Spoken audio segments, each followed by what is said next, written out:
Good morning students. तो कैसे हैं आप लोग, कैसे जा रहे हैं आपके एग्जाम बच्चों। तो अगला पेपर आपका एसपी का है। तो हमने इसके पहले चैप्टर 1 से लेकर चैप्टर 5 तक की सारी केस स्टडीज कर दी। आज हम chapter number 9, chapter number 10, chapter number 11 और चैप्टर नंबर 12 की केस स्टडीज को डन करेंगे ताकि हमारा 6 मार्क्स फिक्स हो जाए बच्चों। चलिए शुरुआत करते हैं चैप्टर नंबर 9 की तरफ से। चेक करते हैं चैप्टर नंबर 9 में आपके लिए क्या क्या क्वेश्चंस पूछे गए हैं। तो सबसे पहला सवाल आपसे किया गया है, पहले केस स्टडी अच्छे से पढ़िए। Mister Z holds 100 shares of peculiar limited in physical mode. कौन से मोड में? Physical. And wishes to convert to same into electronic mode. उसको फिजिकल से इलेक्ट्रॉनिक मोड में लेके जाना है। पहला सवाल आपसे पूछा गया है, mister Z holds a saving bank account with CFDH Bank Limited. Can he deposit his shares in his account for demat?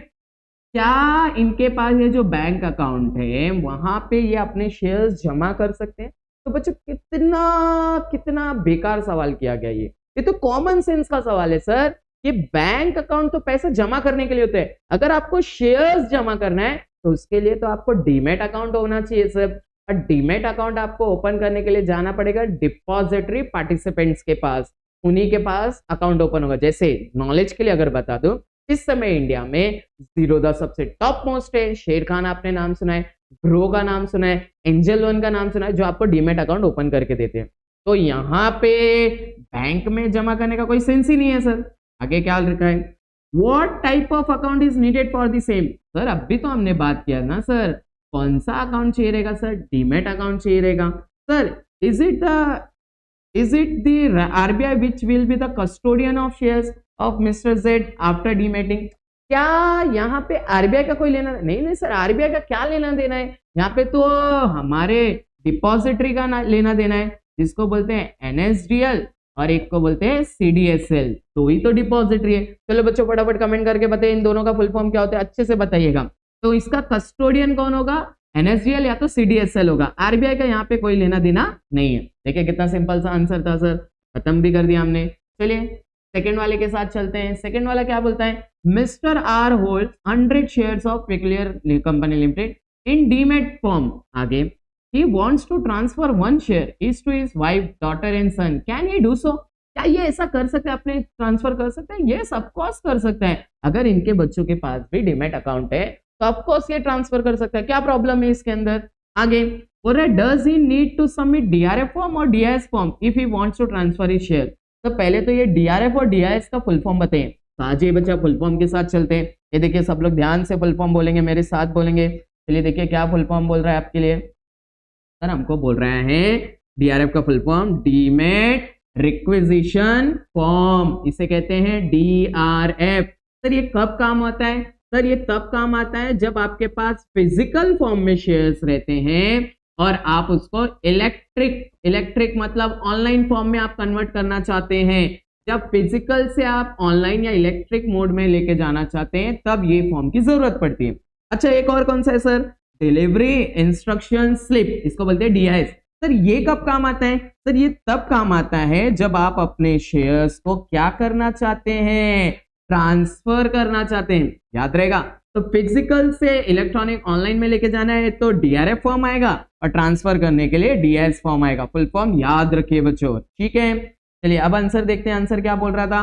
क्या बोल रहा था? He wants to transfer. पहला सवाल हो गया हम लोग का। Does he need submit DRF और DIS if he wants to transfer? तो ट्रांसफर के लिए कौन आएगा सर?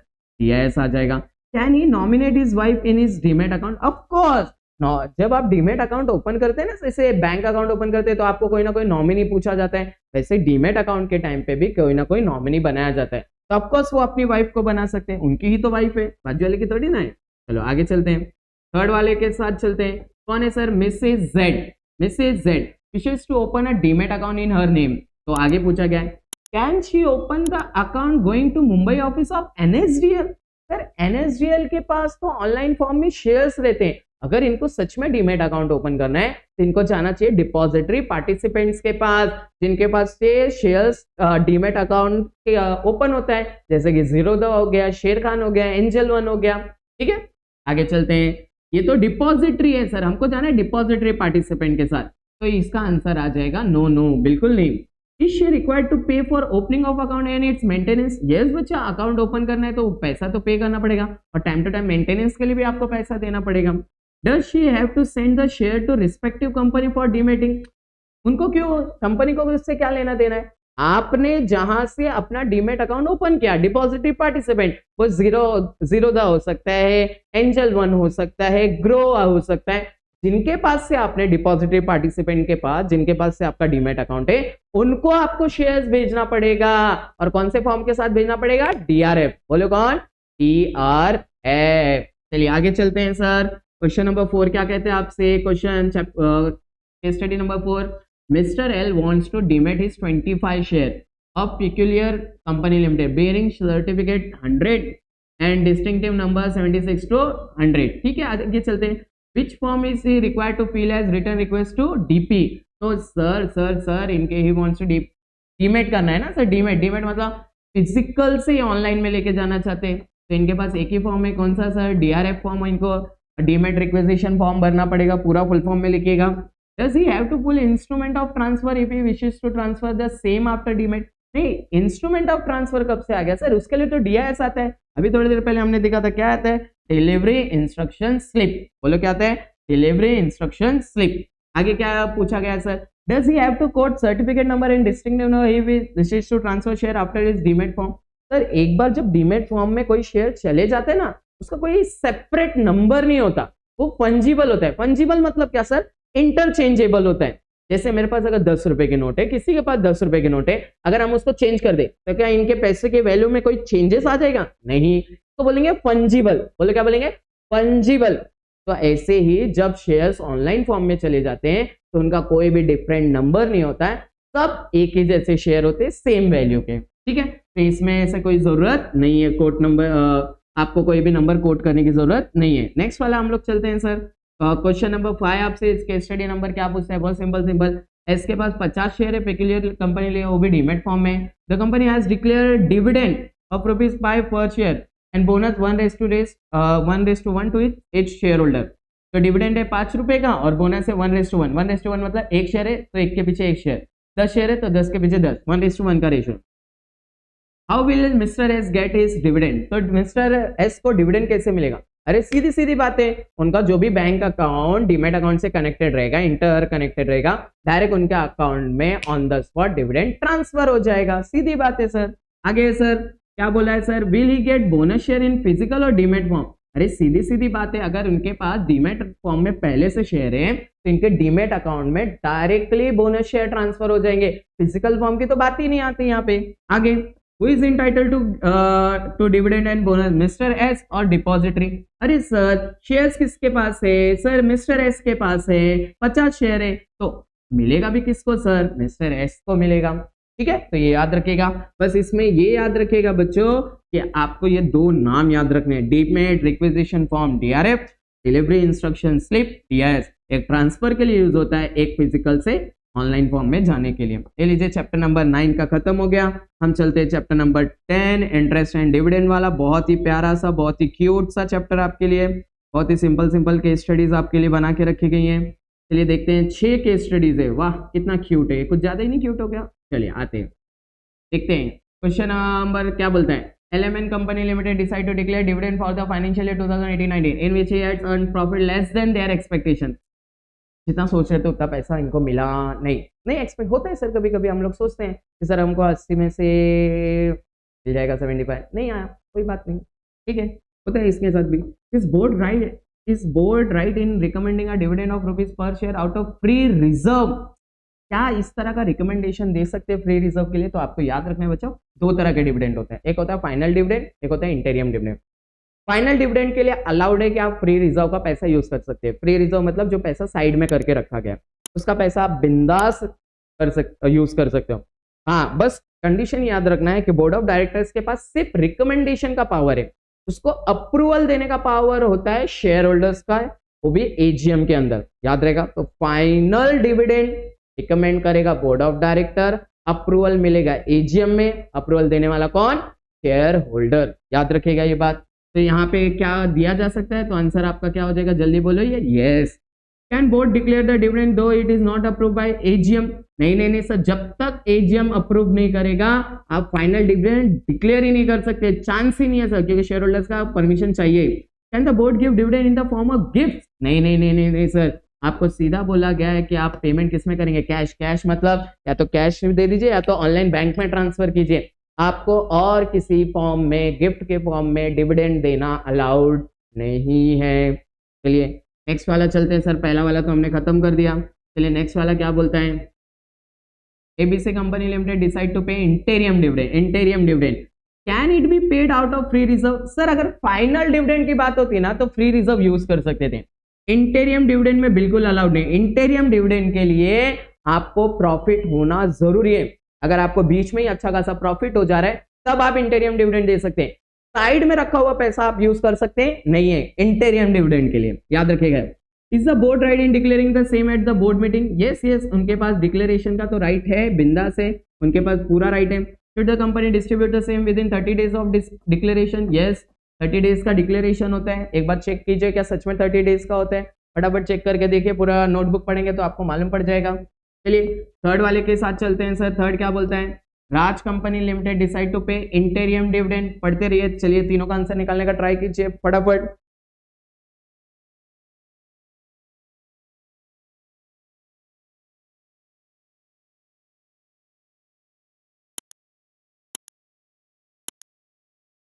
क्या बोलता है, आपको क्या बोला, interim dividend. The board justified decide interim dividend pass per share even though the profit till that are insufficient. इनके पास पैसा ही नहीं है और इंटेरियम डिविडेंड की बात हो रही है। नहीं बच्चा, बिल्कुल अलाउड नहीं है, अलाउड ही नहीं है। Can the board declare free reserve? नहीं, इंटेरियम डिविडेंड के लिए तो बिल्कुल अलाउड नहीं है। Can the board declare out of capital? नहीं, कैपिटल से भी आप पैसा नहीं दे सकते। आप पैसा इंटेरियम डिविडेंड का तभी दे सकते हो जब आपके पास इनफ प्रॉफिट हो, बिना इनफ प्रॉफिट के आप पैसा, आप इंटरिम डिविडेंड डिक्लेयर नहीं कर सकते, ये रूल याद रखिए। चलिए नेक्स्ट वाले पे चलते हैं, क्या लिखा है, diamond company limited is considering to declare inter, फिर से interim dividend. In how many days of declare should be transfer the funds to the dividend account? I think यहाँ पे 5 दिन के अंदर होता है, चेक कीजिए आप लोग भी, फटाफट चेक कीजिए, 5 दिन के अंदर ट्रांसफर होना चाहिए। In how many days it must be pay to share holder? I think 30 days के अंदर पे करना चाहिए सर, 30 दिन के अंदर पे होना चाहिए। In how many days of declare must be transfer to unpaid dividend account? I think 37 days के अंदर ट्रांसफर हो जाता है। चेकआउट कीजिए, फटाफट चेक कीजिए, आप भी टेक्स्ट बुक उठा के देखिए सर मैंने सारी चीजें लिखी हैं कि नहीं सही, चेक करो जल्दी जल्दी चेक करो।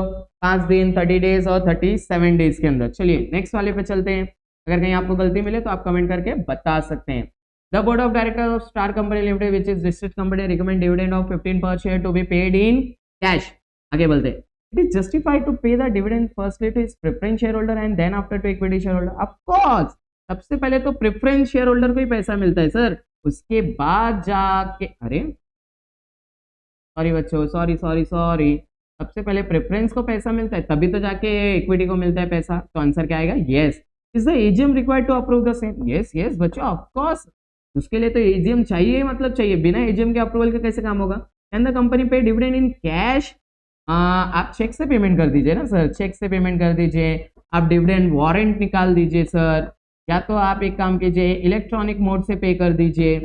आप कंपनी है सर, आपका सारा रिकॉर्ड होना चाहिए, तो ये तीनों में से कोई भी एक तरीका यूज कीजिए, कैश में पे करने का क्या मतलब है। चलिए question number last case study आपको बोलता है वर्ल्ड कंपनी लिमिटेड डिक्लेयर है डिविडेंड ऑफ 10 पर शेयर, इसके लिए ठीक है। इस company under the default if dividend was not paid with in 30 days of declaration? Yes of course, आपको 30 दिन के अंदर तो पे करने की जरूरत थी सर।